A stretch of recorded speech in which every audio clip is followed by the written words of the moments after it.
మేడ్చల్ జిల్లా కీసర మండలం నాగారం జీహెచ్ఎంసీ పరిధిలో నాలా కబ్జాపై స్థానికులు మండిపడ్డారు. నాగారం నుంచి రాంపల్లి చౌరస్తాకు వెళ్లే ప్రధాన రహదారిపై 20 అడుగులు ఉన్న నాలాపై స్లాబ్ వేసి 3 అడుగుల నాలాగా మార్చారని కాలనీలు జేఏసీ సభ్యులు ఆరోపించారు.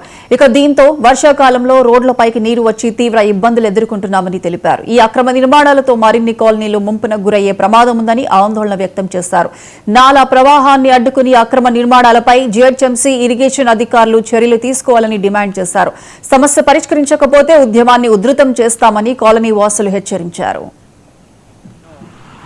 జాయింట్ యాక్షన్ కమిటీ ప్రధాన కార్యదర్శి నాగారము మనము గత కొంతకాలంగా నాగారం మున్సిపాలిటీలో 22 కాలనీలుగా వరద ముంపు వస్తున్న సమస్యపై నిరంతరం పోరాటం చేస్తున్నాం.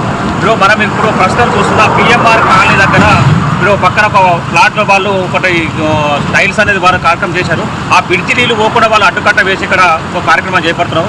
ఈ విషయంపై నాగారం మరి మున్సిపాలిటీ ఎలా పర్మిషన్ ఇచ్చారు, ఎలా వీళ్ళు చూస్తున్నారు అనేది మాకు అర్థం కాని పరిస్థితి. ఇప్పుడు ఇక్కడికే నీళ్ళు పోయి అక్కడికి వెళ్ళే నీళ్ళ ద్వారానే కాళ్ళని మునిపోయి ఇబ్బందులు పడుతున్నాయి.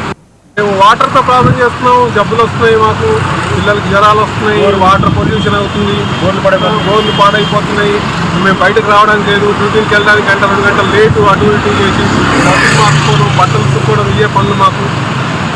పైనుంచి వచ్చిన కాలనీ వాటర్ వచ్చి మొత్తం ఇక్కడ రోడ్డు మీదకి వచ్చేసి రోడ్డు మీద మొత్తం ఫీట్ వాటర్ వస్తున్నాయి. ఇప్పుడు ఈ ప్లాట్ అతను మొన్నట ఖాళీ ఉండేది, సరే ఆయన సొంత ప్లాట్ ఏమో వేసుకున్నాడు, ఇది నుంచి ఉండేది కాలువ వేసుకుంటే మరి మెయిన్ రోడ్ గుండా చేయమని మా కోరిక.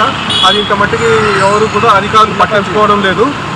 కాలువ చూస్తే పూడిక తీత కూడా లేదు. ఆ కాలువ ఏదో ఉంది, ఒకసారి చూపిండి మీరు, వాళ్ళకి తెలుస్తుంది. వాసన కూడా మొత్తం డంప్యార్డ్ వాటర్ స్మెల్ వస్తున్నాయి, డ్రైనేజ్ వాటర్. ఇది పైనుంచి వాటర్ కెపాసిటీ బాగా ఎక్కువగా ఉంది, వర్షాకాలం ఇంకా ఎక్కువ అవుతుంది. ఇక్కడేమో 3 ఫీట్ల కాలం ఉంది, పైన ఏమో డైరెక్ట్ లైన్లు చేశారు. వర్షం పడిన 5 నిమిషాలకే వచ్చేసి మాకు ఇక్కడ మెయిన్ రోడ్ మీదను మా కింద కాలనీలన్నీ మునిగిపోతున్నాయి. ఈ సమస్య మీద ఎమ్మటే చర్య తీసుకోవాల్సిందిగా అధికారులను మనం ఎంచుకుంటున్నాం. అసెంబ్లీ సమావేశాల్లో ప్రధాని మోదీపై సిపిఐ